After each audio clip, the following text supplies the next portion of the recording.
All right. Let me pray for us, and then we'll jump in. We're going to cover Proverbs, Ecclesiastes, and Song of Solomon. And I think today we'll have some time at the end for questions if you want. But again, if we end up not having any, that's fine. So let me pray, and we'll go for it. Father, thank you for these books, these wisdom books that you've inspired and given to us.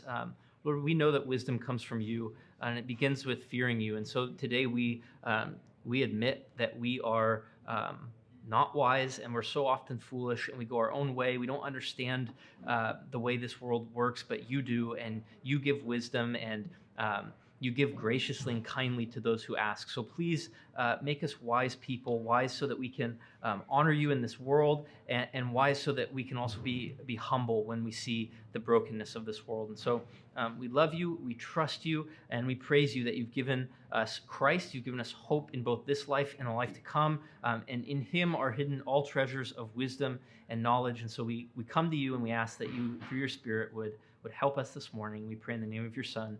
Amen. All right.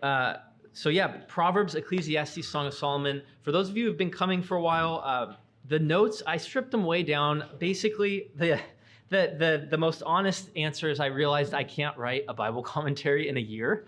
And I was trying to comment on every verse that we went through, and I just hit a wall of I just can't. I can't keep this up. So I will give you as much as I can, and I will try to give comments verse by verse, but I'm at least going to give you, as you can see in your notes, hopefully you got a white one and not a pink one, but we will at least go through, in a word, in a sentence, structure, and then some comments thematically. And as much as I can, I'll give you more than that. But reading through the wisdom literature humbled me to not try to do as much. But let's just go for it. I think we may work through it quicker today, but we'll see. So, starting in Proverbs, when we approach wisdom literature, that would include Proverbs, Ecclesiastes, Song of Solomon, Job, and it's important that we see all of them working together and how they work together to understand what each one contributes. And so really Job is the foundation of all of this. So for those of you that were with us for the lectures on Job, you'll kind of see and remember that there's this core moment in Job where this phrase that the fear of the Lord is the beginning of knowledge comes from. Where if you don't have this divine unveiling of what's going on behind the scenes, remember Job doesn't know what happened in heaven, but you need that to get how life functions and how the pieces fit together. And so Job is this foundation level thing where if you want to get life, you have to understand that there are layers beyond that we cannot penetrate into except that God explains them to us. And so Job lays the foundation for living life well. And he also sets this foundation for that God is worth being pursued in and of himself, apart from the gifts that he gives, and that sometimes there is suffering that is, in a sense, inexplicable. You can't point to something in Job's life and say, you sinned this way, that you're being punished. That you simply can't do that all the time. Now, Proverbs is going to come along and basically lay out, and maybe I'll explain this set a little bit more in a second, but Proverbs is going to come along and be the positive side that says there is order in this world. God made it a certain way, and you can live in line with the fabric of the universe, and it goes well for you when you do that. That's sort of what Proverbs is talking about. Ecclesiastes comes along and says, hold on a minute. The whole fabric of reality is ripped into pieces by sin, and it doesn't work out. You can't make it all work. It's all in the end like smoke. You try to grab it, and it's gone. And so these two voices work together with each other. And then Song of Solomon comes in. And what this is essentially doing is in Proverbs, you have warnings over and over again that are based off the warnings to the king way back in Deuteronomy, for those of you who've been with us, that say, watch out for foreign women. Watch out for women outside of your wife. That's a huge temptation you need to be wary of. And Song of Solomon basically comes along and says, yes, but within marriage, human sexuality is a great and a wonderful blessing. And so all of these are interplaying off of each other and piecing together to basically present you the purpose of what wisdom is. So we'll move into that now. Wisdom, the literal word just means skill. So when God has people make the tabernacle, the first use of this word comes up, and it says that they were wise in metalworking, or they were wise in artistry. It's skill. And so when you come to this wisdom literature, you want to ask, skill at what? Right? Like Proverbs isn't going to make you a good financial advisor. Well, actually, it'd make you a great one. But let me think of a better example than that. That was terrible. It's not going to make you necessarily good at the intricacies of like craftsmanship and building a building, right? But what it is good at is giving you skill in how to live overall. Proverbs is basically, watch, if you remember, Adam was given a job. Take dominion, rule over the earth. Cause the whole earth to be filled with God's glory and bless the world by ruling over it. Take dominion. He failed. That's my son, by the way. Poor guy. Adam is told to take dominion. When he fails, that same language, if you remember, is used with Israel. Israel now is going to be the starting place where if they take dominion and they rule well, the world is going to have this blessing go out to them. And that even narrows down to the king himself. The king in Israel is to embody wisdom. And the goal was that the nations would actually stream to them and see. And here, you actually kind of have to start in 1 Kings to get wisdom literature. If you go to 1 Kings 4, you get a picture of Solomon. In chapter 3, he prays and asks God for a listening heart, but wisdom is how we translate it. And he's given wisdom, and that wisdom leads then eventually to this in verse 20, drawing on so much language that's already preceded this. But Judah and Israel were as many as the sand by the sea. This is an echo of the promise to Abraham. They ate and drank and were happy. Solomon ruled over all the kingdoms from the Euphrates to the land of the Philistines and to the border of Egypt. It's the river to the border of Egypt. The Messiah is going to rule from the river to the ends of the earth. But Solomon is this mini picture, this mini portrait of what the Messiah will be like. Solomon's provision for one day was 30 cores of fine flour and 60 cores of meal, 10 fat oxen, 20 pasture-fed cattle, 100 sheep. 20 pasture-fed cattle, that's like lots of filet and lots of tri-tip. And like this is massive. But then it says, verse 24, for he had dominion over all the region west of the Euphrates, and then going down a bit further, and he had peace on all sides around him. This is pulling together lots of language that's come to this point to basically say that a wise king will bring blessing on the people, and the nations are going to come in. And we see this a little bit further.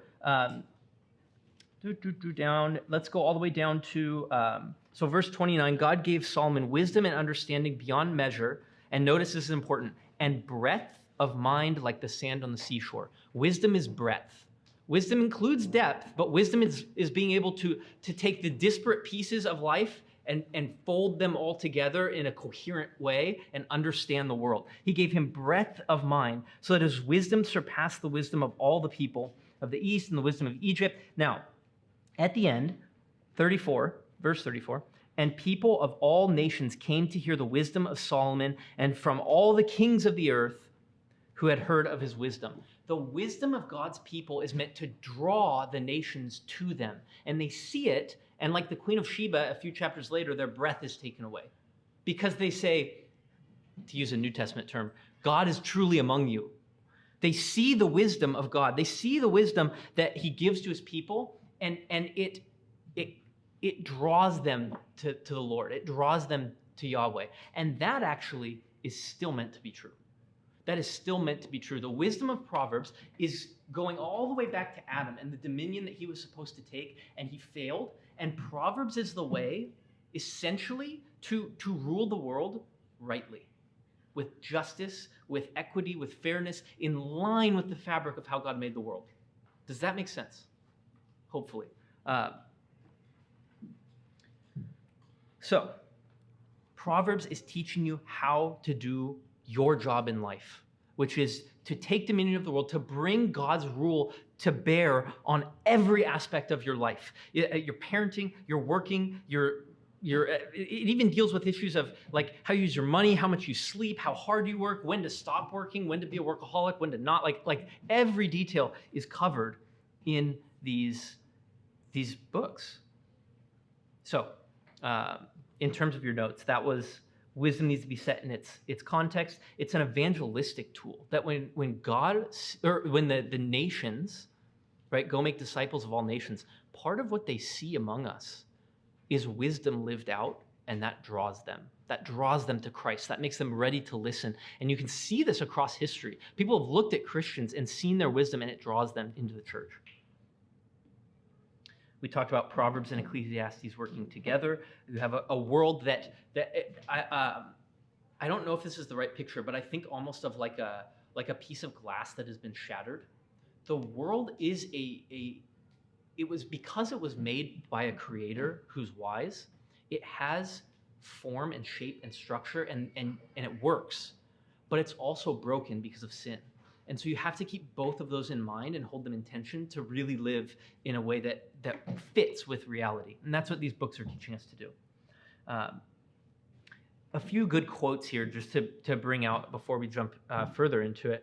So I like this one. There are details of character small enough to escape the mesh of the law and the broadsides of the prophets, and yet decisive in personal dealings. So that what that means is the law doesn't deal with every single situation of life. It gives you representative cases that teach you how God thinks about righteousness and justice. And so that mesh, there's little crevices of your life that can sneak through there. And then the prophets come along and they just yell the whole time, basically, right? But between both of those, there's little questions of like, I can't think of a good one now. I don't know. Like, what kind of food should I feed my family? What's healthy and what's not, and how do I figure that out? Well, you need wisdom to figure that out.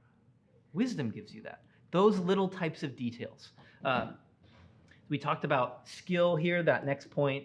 And then we talked also about this fabric idea. So the bold there on, I don't know what bullet that is, but the reason that fear of God is the beginning of wisdom is because in our own mental capacities, we don't have the breadth or the depth. This is again back to Job. Remember, where were you when I formed the foundations of the earth? Job, you can't see it all. You can't hold it all together.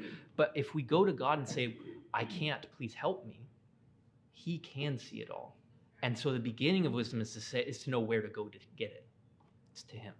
That's why the fear of God is the beginning. He is the one who can show you how another thing scholars will say is how to live with the grain of the universe instead of cutting across the grain.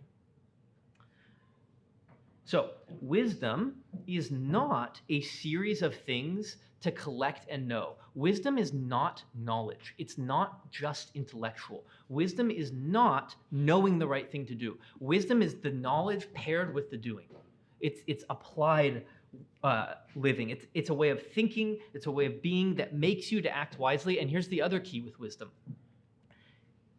It's not trying to get you to memorize all the Proverbs so that any situation in your life comes up and you think and you have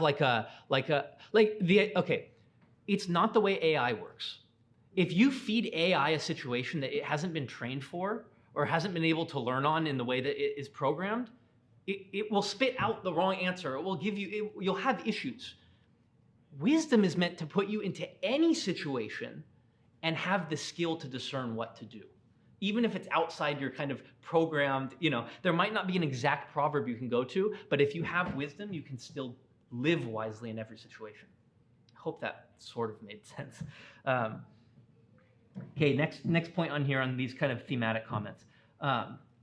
Seduction or temptation is the main peril. So these series of lectures are all aimed towards the young person, the person about to come into kind of adulthood. I'm imagining probably, I don't know, like early teens, maybe not exactly, but around that age. And the idea is primarily grouped around, I feel like what comes up often is, does anyone remember the law of the king? What can the king not pile up for himself? Gold, horses, and women, exactly.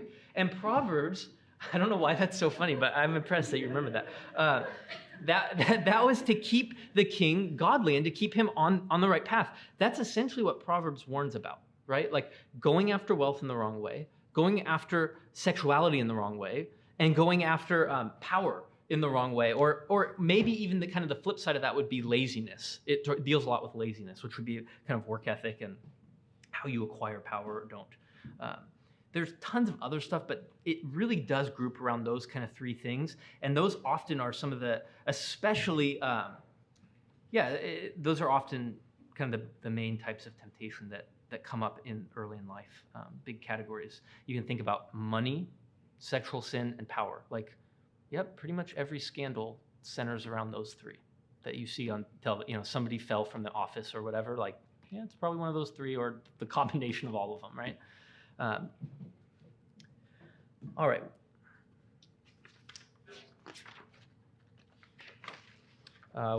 Another point, you've probably heard this one. I think it's pretty well talked about by now, but Proverbs are not promises. So Proverbs is describing the general way that the world works.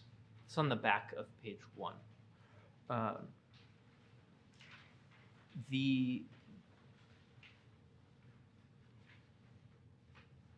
Proverbs are describing how the universe generally works. But again, Ecclesiastes is going to come along and say, yeah, good for you. Be wise. You're going to die. And all that money you made, you're going to leave it to some not smart person who's going to waste it all. Good job. So they're not promises in the sense, too, that, the famous one about raise up a child in the way they should go. When they're old, they won't depart from it. That doesn't mean that if you do everything right, you guarantee the outcome. It doesn't work like that. So Proverbs are not promises, but they are describing the general way that things go. You work hard, you stay away from sin, you trust the Lord, things are going to go well for you. That is generally true. And Job would even agree with that. That's generally true. Not always, but generally.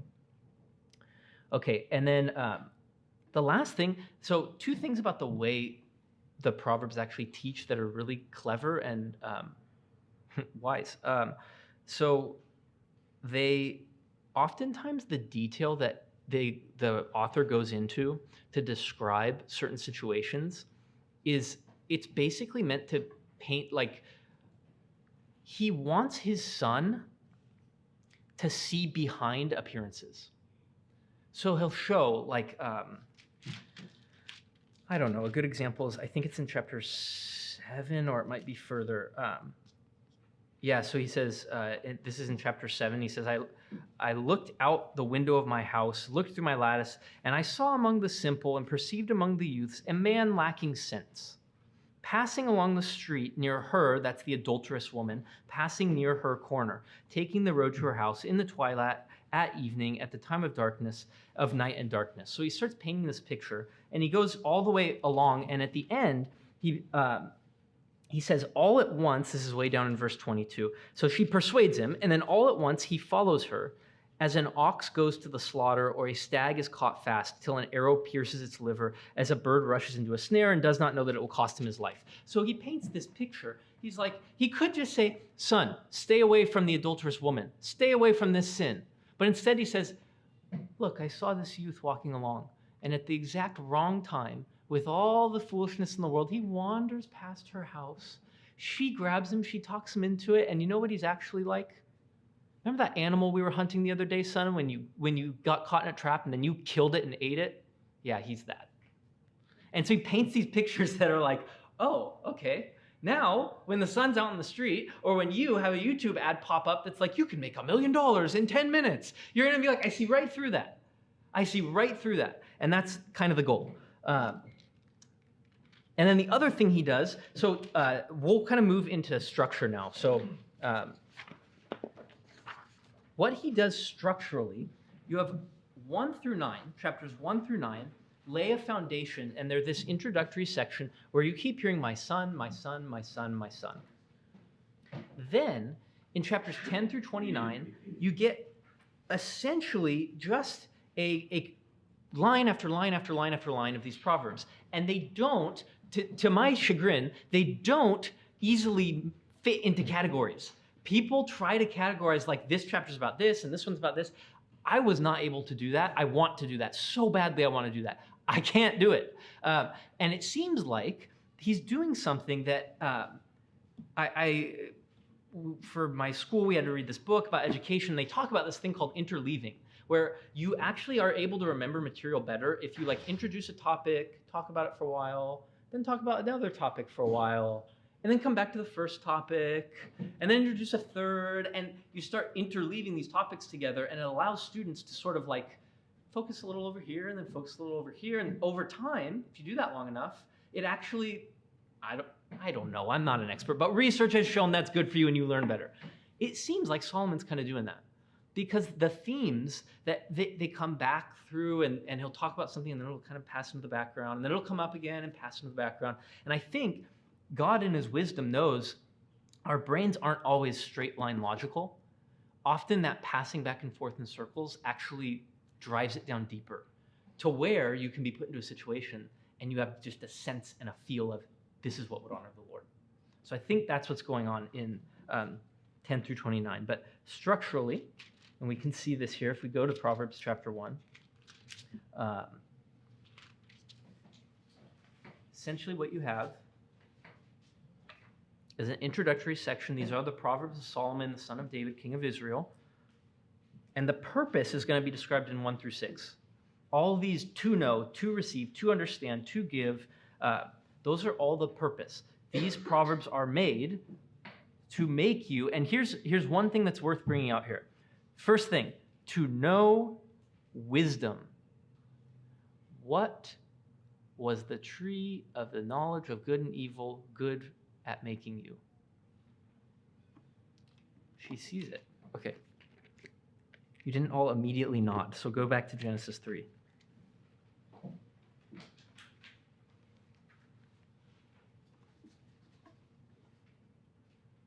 Verse 6.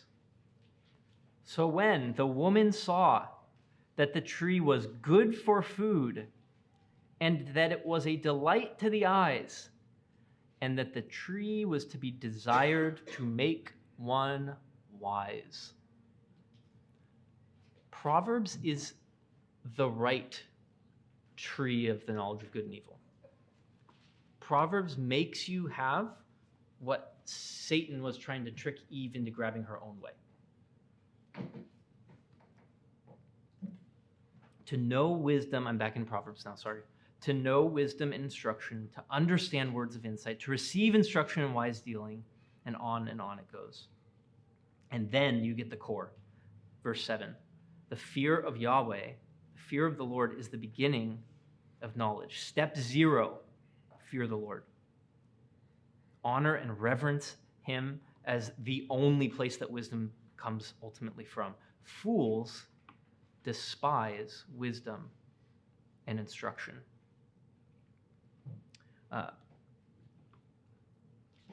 For a long time, it bothered me. There are multiple places throughout the Proverbs that say essentially this. If you want to be wise, do this, get wisdom. That makes no logical sense. I saw the eyebrows, right? Like, that doesn't make sense.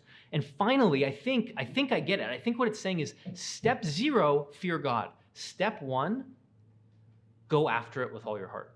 If you want to be wise, step 1, get it, want it. In I believe it's in chapter 2, it begins talking about you have to seek after it like silver. Chapter 2, verse 4, search for it as hidden treasures. Then you will understand the fear of the Lord. And there's this super interesting interplay here, because the things that Proverbs reveals, you could read God's law and like you read them and nothing is super amazingly like, wow, I never would have thought of that. Like, stay away from people who say, let's kill this guy and take his money. Like, that's not amazingly new.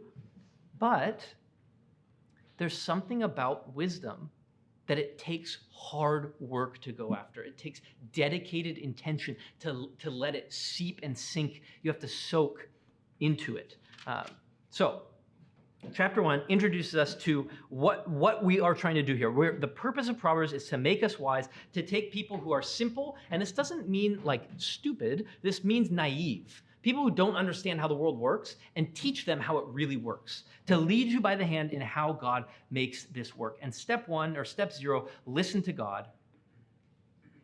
And then sort of the next few, I don't know, chapters or sections are basically introducing you to this idea where the Father is saying, it's worth it. People are going to tempt you and say, come do these evil things with us, but wisdom is worth it because it gives you life, it often gives you wealth, it often leads you into good paths. And then we get introduced, if you notice, in chapter 1, verse 20, we get introduced to this woman. And this woman personifies wisdom. And the main thing about her is that she's placed at the head of the street and in the marketplaces, and I think the idea is that she's not hidden in the back room. She's out where everyone can see. If you want wisdom, you can have it. It's not this hidden secret thing. It's right out there. And she keeps looking around basically hey, fools, I'm right here. Come and get me. I'll give you, how long, simple ones, will you love being simple? If you turn at my reproof, I'll pour out my spirit to you.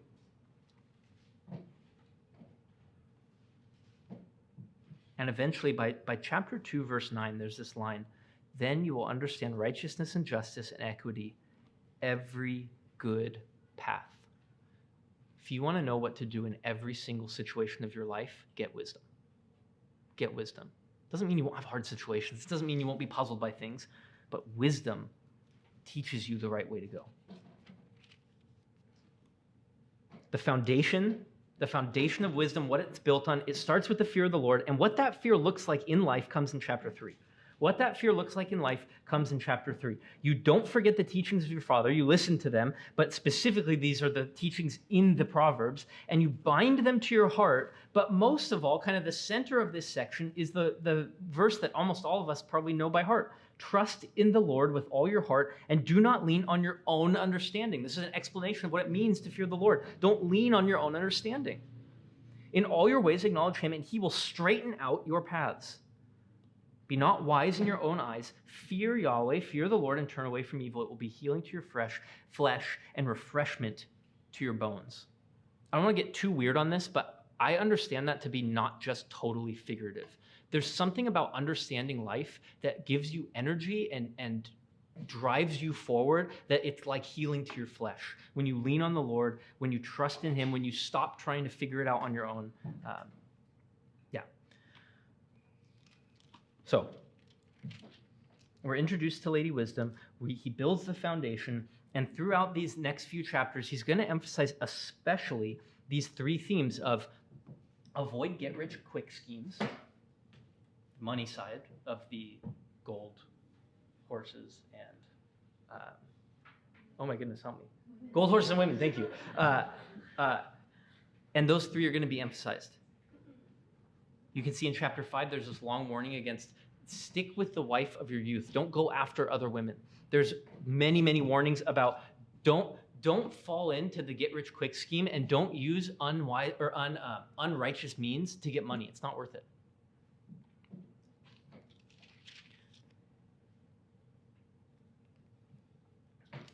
We have in chapter 7, as we already read through this one, where in chapter 5, he says, don't run after these women. And then in chapter 7, he says, oh, and by the way, if you do run after them, here's what you're like. You're like this animal led to the slaughter.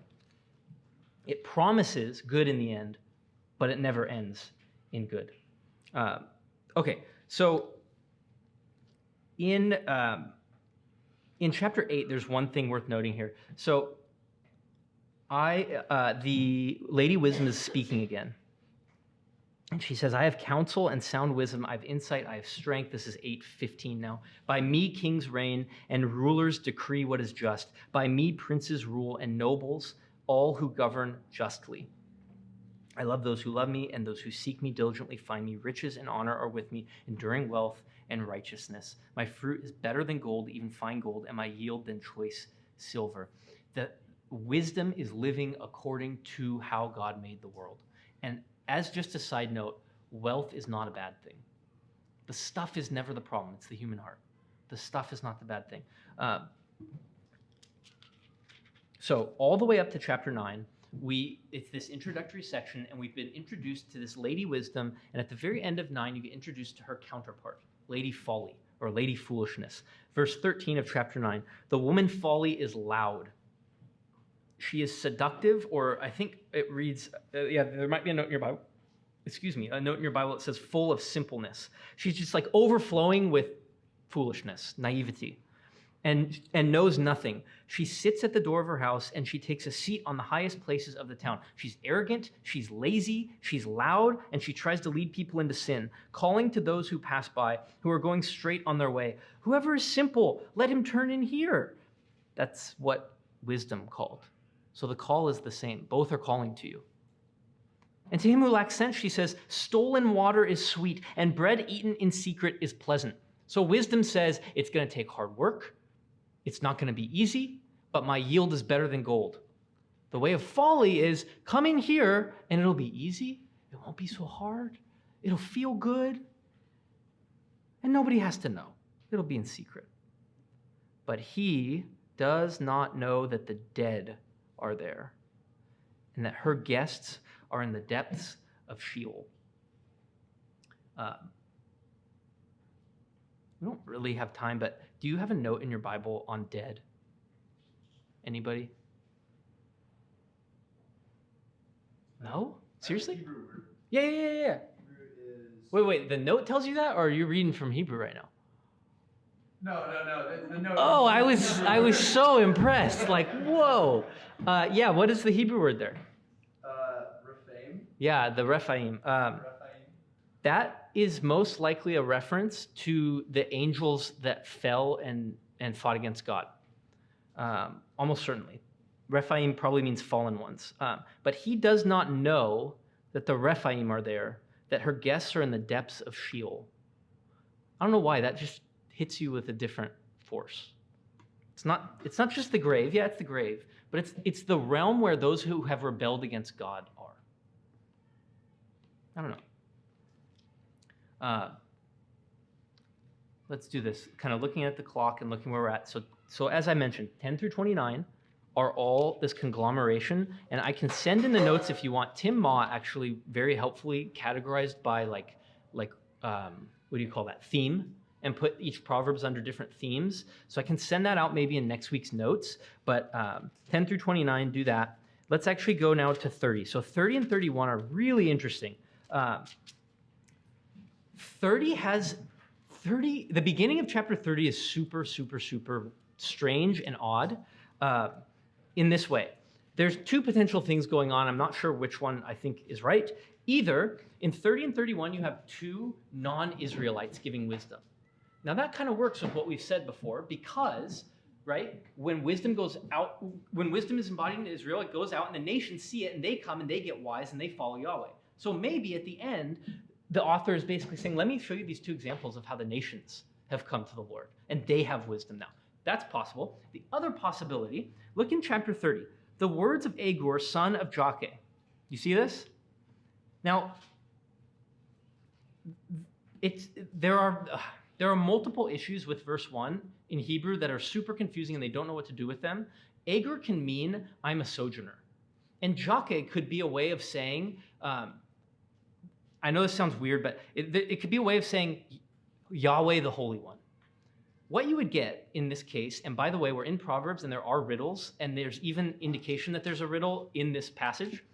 That would be the words of the sojourner, the son of Yahweh, he is holy, and then he gives this oracle where he's super humble, super meek, references almost all of the 10 Commandments, and uses phrases that remind us of Sinai, uses a phrase that references exactly word for word what Pharaoh said. Is anyone coming to mind that fits all this? Super meek, interacted with Pharaoh, 10 Commandments, Sinai. Yeah, I don't know. I'm not telling you this is for sure, but it is possible that this is kind of a cryptic way of telling us that Moses wrote this section. And what's interesting is all of chapter 30 is basically about humility, which is what Moses was known for. It's about humility. And the emphasis, I think what's going on and what other commentators have said is, this is like giving you the ideal reader. You want to be the ideal reader of Proverbs, read Proverbs 30. Whether this is this Agur, son of Jakeh, or whether that's sort of a what's the right word, like eponym or whatever, for Moses, whether it's one or the other, either one is telling you humility is the way to walk with God. I'll just actually read through this. So the man declares, I am weary, O God. I am weary, O God, and worn out. Surely I am too stupid to be a man and have not the understanding of a man. I have not learned wisdom, nor have I knowledge of the Holy One. Who has ascended to heaven and come down? Who has gathered the wind in his fists? Who has wrapped up the waters in a garment? Who has established all the ends of the earth? What is his name and what is his son's name? Surely you know this sounds just like Job. Hey, maybe Job is here, but maybe Moses is drawing on Job. Don't know. But his point is, I don't even know this God, but we can tell from his writing that he has some acquaintance with him. The point is, he's humble. Every word of God proves true. I have not learned wisdom, but now in verse 5, every word of God proves true. He's a shield to those who take refuge in him. Do not add to his words, that's in Deuteronomy, which Moses wrote. Do not add to his words, lest he rebuke you and you be found a liar. 2 things I ask of you, deny them not to me before I die. Remove from me falsehood and lying, you shall not lie. Give me neither poverty nor riches. Feed me with the food that is needful for me, lest I be full and deny you and say, who is Yahweh? That was Pharaoh's response, by the way, when Moses came to him. He said, who's Yahweh? Why should I let you go? Don't let me be rich. Don't let me be poor, lest I be full and deny you, or lest I be poor and steal and profane the name of my God. Just give me what I need. Let me be content and humble. Do not slander a servant to his master, lest he curse you and you be held guilty. There are those who curse fathers and do not bless their mothers. Think about the 5th commandment. There are those who are clean in their own eyes, but who are not washed of their filth. They're high, they're lifted up. I'm clean, but they're not washed. They're not humble. There are those, how lofty are their eyes, how high their eyelids lift. There are those whose teeth are swords, whose fangs are knives, to devour the poor from off the earth, the needy from among mankind. There are those who are high. High in the Bible is almost always associated with pride. And now he turns to contentment. The leech has 2 daughters, give and give.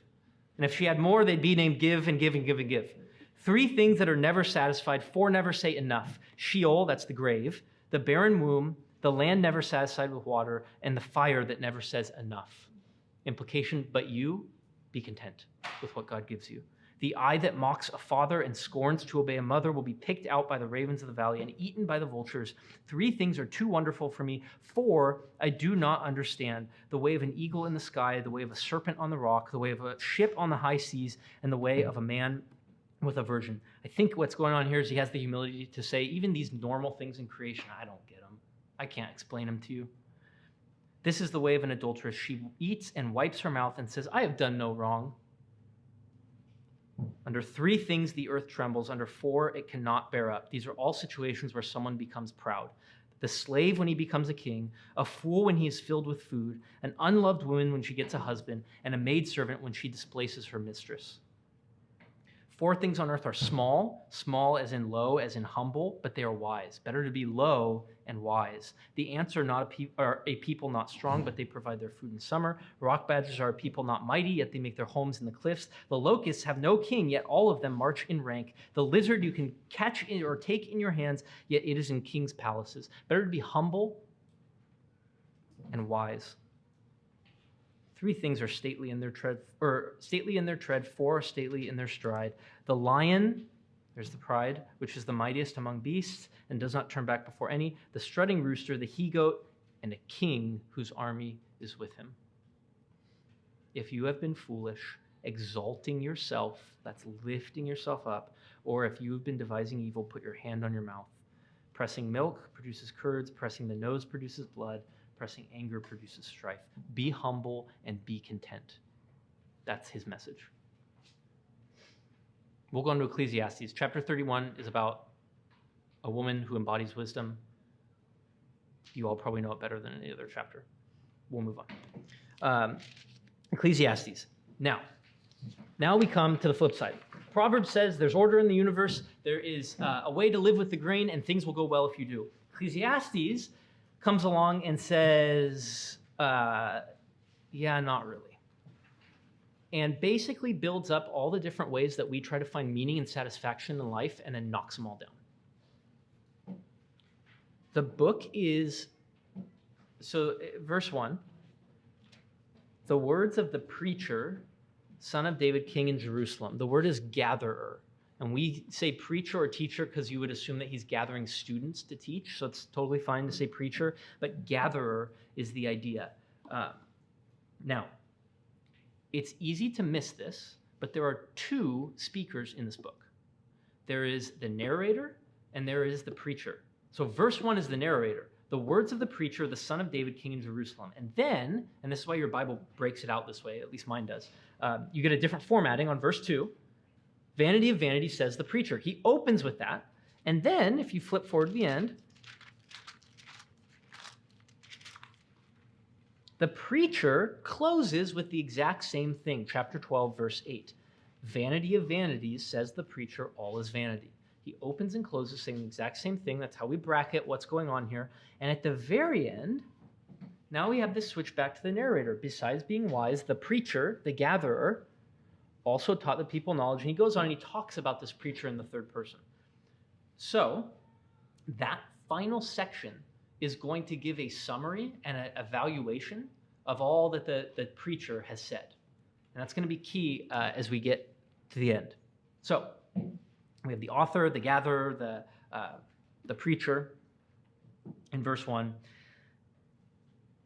And then we start going through it. And basically, he starts out, and in the beginning section, chapter 1, so book ended, chapter 1, and in chapter 11 and into 12 a bit, you have, at the beginning, time erases everything. Build all these great things in your life. Make a bunch of money. Pursue all this stuff. Good for you. Time will erase all of it.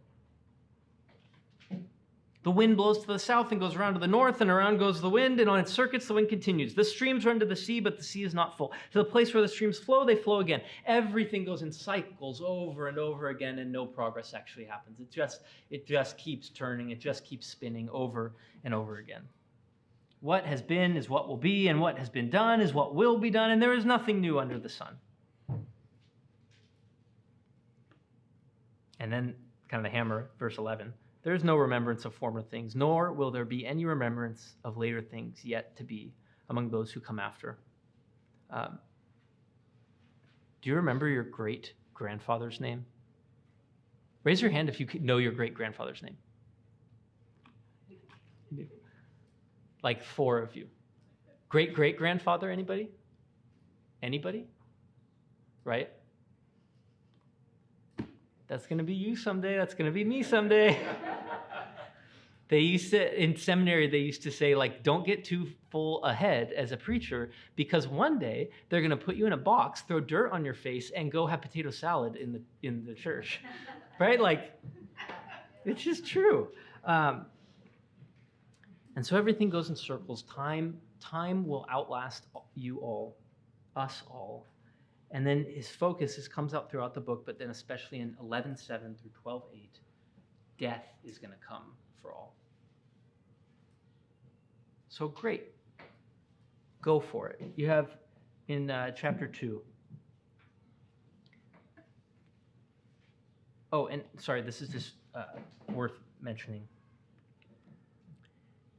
He gets this great wisdom, this preacher. But even then, in chapter 1, verse 18, he says, in much wisdom there is much vexation, and he who increases knowledge increases sorrow. Right? Like the person who has read Proverbs thinks, got it. Don't go after the things of the world. Just be super wise, and then life will make sense. And at a few different points, he ends up saying, not even that alleviates the pain of this broken world. Not even wisdom can fix it all. So in chapter 2, verse 3, I searched with my heart how to cheer my body with wine. So he says, let's try pleasure. Let's just go after all the party stuff. Makes gardens, plants vineyards, lives the good life. Nope, that doesn't work. Oh, I should have mentioned, sorry. I skipped our thematic comments, just a few. The word we translate vanity is the word smoke, and the idea is vanity is actually probably an excellent translation. Sometimes it'll say meaningless, and that maybe misses a tiny bit. The idea, And C.S. Lewis talks about this here. There are things in the world, food, relationships. You get these glimpses of like beauty and glory and this depth of reality that like you want to grab and hold on to. You have those days where it's like, how did this day, or moments where you're like, could I hold on to that forever? And you just can't, right? Like C.S. Lewis talks about, you want to like get inside the glory that you see in stuff. You want to like really grab onto it, and you just can't.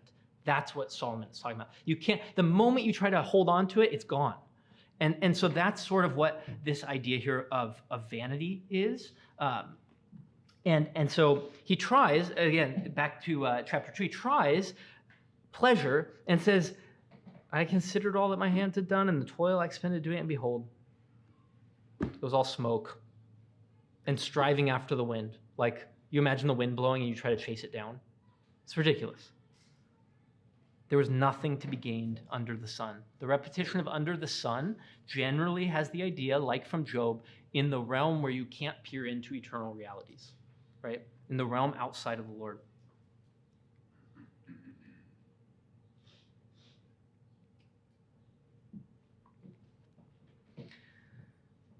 And so then the rest of these sections, they basically go through him trying different stuff. I tried acquiring wealth. I tried working really hard. I tried being lazy. I tried just being fatalistic and hey, whatever happens, happens. I tried, the end of chapter 4 is where I tried hard work. I tried being lazy.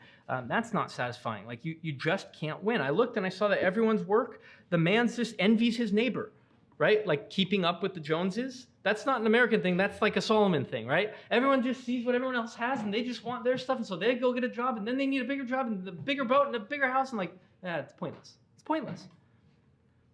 But what he comes back to at multiple points throughout the book, the one good spot here is in chapter 5. The end of chapter 5, verse 18, behold, what I have seen to be good and fitting is to eat and drink and find enjoyment in all the toil with which one toils under the sun the few days of his life that God has given him, for this is his lot.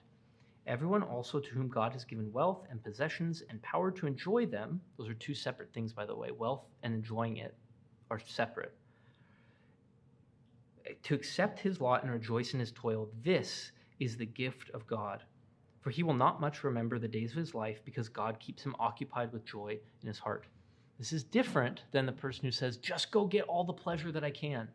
This is the person who says, I'm content with what God has given me, and I'm content basically with the simple things in life. Again, we have a bunch of you are in college, and so I'll say this because I feel like in college you hear this a lot, it's like revolutionary that some professor or someone comes along and is like, just enjoy the simple things. Just be in the now, be in the moment, right? Like that's this like revolutionary thing. It's not revolutionary. Solomon says it here. It's like multiple times in Ecclesiastes. Be content with the little things in life. Love God, trust him. And that actually, I think I'm going to skip all the way to the end here. That ultimately is exactly what the narrator sums up as well.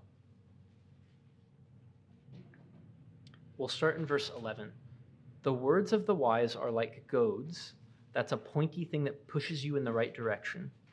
And like nails firmly fixed are the collected sayings. You can hang your life on them. They are given by one shepherd. My son, beware of anything beyond these.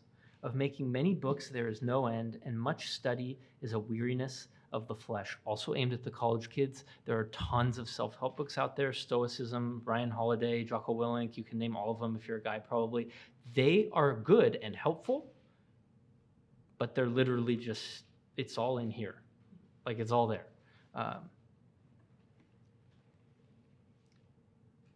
Of making many books there is no end, and much study is a weariness of the flesh. Be humble. Don't try to figure it all out. Figure out what you can. Be content with where God has you. Verse 13, the end of the matter, summing it all up, all has been heard. Fear God and keep his commandments, for this is the whole duty of man. For God will bring every deed into judgment with every secret thing, whether good or evil. Okay. Fear him. Remember step 0 in getting wisdom. Fear God. Obey him. keep his commandments. Don't worry about a whole lot else. In the end, God will judge everything. There is an eternal realm. There are eternal realities. You can't penetrate into them now. Don't worry too much about it. There is injustice now. There is brokenness now. There is evil now. There are fools that get rich. There are wise people that are in the gutter. Just fear God, obey him, enjoy the food that he gives you today. If you're married, enjoy your wife and kids. Enjoy the simple things. And let God worry about the rest. Because every other way of trying to figure out life will ultimately leave you grasping at smoke. That's Ecclesiastes. That's the whole kind of point. Song of Solomon. Because we're mixed and because we have kids and adults, I'm going to say not very much at all. Maybe I can say some. In a word, marriage. In a sentence. So you have the forbidden woman in Proverbs. So this would be sexual sin that it's talking about. What Song of Solomon does is come along and basically say, it is possible for marriage to be like a return to Eden. There's a bunch of language drawn from Eden and from the surrounding passages in Genesis. And it's basically saying, remember in Genesis when it says the husband and wife, or the man and the woman, Adam and Eve, are naked and not ashamed? People have said that this song is a commentary on that verse. And the idea is that the physical world and the physical relationship is good and healthy and right and righteous, that it is an antidote to the forbidden woman of Proverbs, and that it is a mini, or can be a mini picture back into Eden. Ultimately, Paul's going to tell us that marriage and the whole thing about it is a picture that points to Christ. And just really practically, maybe the last thing we'll say on this, good marriages are evangelistic. Especially, I think I have a friend who's a firefighter, and he talks about how nobody talks well about marriage. But I do, and it's one of the biggest door openers of anything. So yeah, that's just something to chew on, think about. We'll leave it there. I think we could do 10 minutes of questions, but also if you have none, that's fine too. And no promises that I have answers. But any questions? On anything we've covered so far, Old Testament. Yeah. I have a question about something you said in Ecclesiastes 1:18. Okay. It says, whoever increases knowledge increases pain. Mm-hmm. So that, is he talking about, he's not talking about wisdom here? Is he? Or, can you explain that? So it's kind of confused on that. Yeah. Give me a second to just get over there. Okay, so Ecclesiastes 1:18. And I'm actually going to back up a tiny bit to answer this. So he says in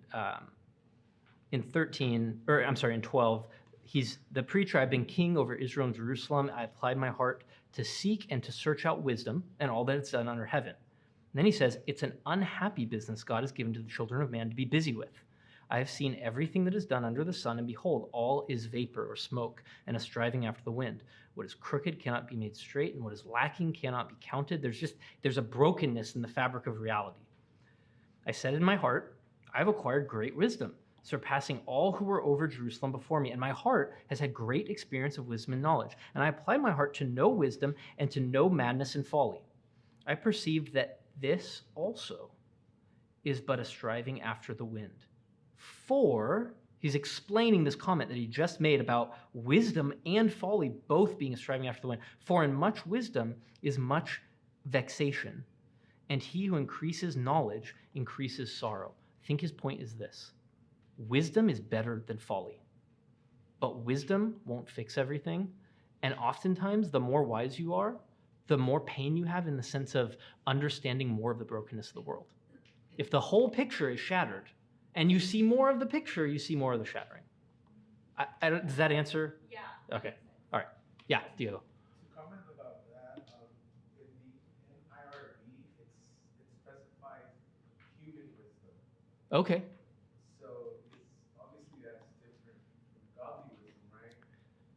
So I think the reason it does that, some commentators will say anything under the sun in Ecclesiastes is like sarcastic human wisdom. And then there's this other wisdom outside that's not under the sun, that's a heavenly wisdom. Yeah, sure, maybe, but it doesn't say human wisdom, it just says wisdom in the actual verses. So I'm a little wary of that. I think his point, and I'm not sure if it's in Proverbs or Ecclesiastes, but there's a spot where he's talking about this, and he basically says, wisdom is better than folly. It just is, but it doesn't fix everything. So I don't know. I would be wary to say human wisdom, even though it's true. Yes, human wisdom apart from God is worthless. Anything else?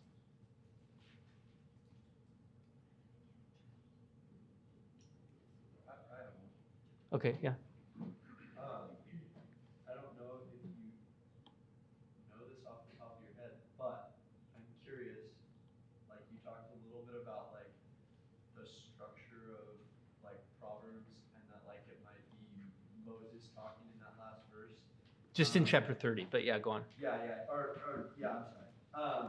But I was like super curious because Proverbs has like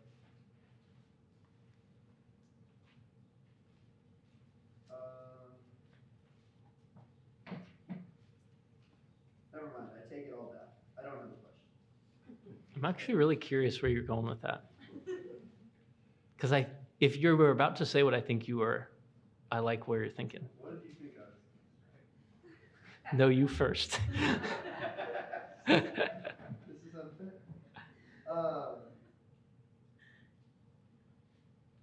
Did you want to structure it by the Ten Commandments somehow? No. Oh, okay. I was thinking about like comparing the Proverbs to the Psalms, and I was wondering if there was like a big overarching picture of like the author of Psalms, like taking the writings from the different like people or place, because like. Go on. Like, okay, so like is there some significance to the overall way that like the single author of Psalms put together the writings of all the different people? What? Yes. Are you saying the arranger of the Psalms also arranged the Proverbs? Well, no. Oh, okay. Okay. I don't know, but the fact that you were talking about that it might be Moses made me start thinking about the Psalms. Maybe there's some kind of, yeah. Like, I wonder if there's something like that about the Psalms as well. I think the way you're thinking is good. We don't have enough data on that. Yeah, most people think with Psalms that it was. I think I'm not going crazy. Either Ezra or Ezekiel that ultimately arranged them. With Proverbs, I think it's pretty clear that Solomon arranged them. Yeah. But yeah, no, I like where you're thinking. I'm not totally sure. Okay, anything else? Yeah, Frank. Comment rather than a question. You reminded me, when you asked about, can you remember your grandfather's great-grandfather and so on, his name? A sermon I heard many years ago, and remember one of the statements in there where the preacher said, most of us are not ever remembered beyond about 100 years. I mean, yes, we remember George Washington, Abraham Lincoln, Yeah. whatever dignitaries, figures like that, but the average person is not remembered much beyond 100 years. That's pretty sobering. Yeah. And then when you add to that the fact that if you don't believe in God, you don't believe in the Creator, what's the whole point? Yeah. I mean, poof, we're gone. You want to talk about smoke or vapor. Yeah. Yeah, absolutely. Yeah, that makes me think of James in the New Testament. What is your life? It's a vapor that's here today and gone tomorrow. Yeah, absolutely. Okay, last call. Any comments, questions? Yeah. I always wondered just what's the difference between like Song of Songs and Song of Solomon, or like why is that? Oh yeah, Yeah, Song of Songs. So just like in Hebrew you would say King of Kings or Holy of Holies, it's a way of saying like the highest or the best. So it's like the song. Like I don't know how you do that in English. So it is. And then one other thing, somebody actually asked this, like how could this possibly be Solomon, right? Like he had 1,000 wives. This just doesn't sit well. There are two potential answers to that. So either, and I know you didn't ask, but I'm answering anyways. Two potential answers. Either it is that Solomon wrote this when he was young, like just became king, and this encapsulates his wisdom before he fell away and went after the other wives. I think that's possible. Also, the way it's constructed in Hebrew could mean when it says of Solomon, it could mean that it's in the style of Solomon, or later in the song he's mentioned, but he's mentioned like in the third person, almost like maybe he's an outside character. So there's some details there that I have not been able to parse out all the way. But yeah, so it's saying like the best of the songs, and it's Solomon's, or it's in the style of Solomon, or something like that. Yeah. So it's not technically him, like, he went after all that you're not supposed to, right? And at the end, he realizes it's nothing. Right. You know, he had everything. Right. Everything. There's no wisdom like his. There's, you know, they would come. It says even his, like, servants were wise and royal. So it's not him writing it at the end of his life, per se. It could be so different interpreters, because it doesn't say directly, they'll try to, there's different ways to get around it, basically, to get around the problem of how could a guy with 1,000 wives write the song of songs about faithfulness in marriage. It could be, after living all of it, he said, let me tell you what it should be like. That's possible. Could be that at the beginning, before he fell away, that's when he wrote it. Or it could be that this is in the style of Solomon and not that he's the exact author. All of those are grammatically possible with what we have here. Yeah. Okay. Let me pray, and we'll be done for today. Lord, thank you for the depth and richness and beauty in your word. And just like we read in chapter 30 of Proverbs, we don't have understanding. We don't have wisdom. Even if you've given us a measure of it, it's tiny and small. And so we ask that you would continue to shape us, continue to teach us, continue to deepen our love for you, for the world that you've placed around us that is in need of your salvation, of rescue, of being restored in right relationship to you, and in need of being restored to the mission that you gave mankind, to learn how to live with skill, with wisdom, to take dominion in a way that brings blessing on your creation, on this world, and on those around us. Help us to model that and to speak the truth to those in our spheres of influence. We pray in the name of your Son, Jesus. Amen.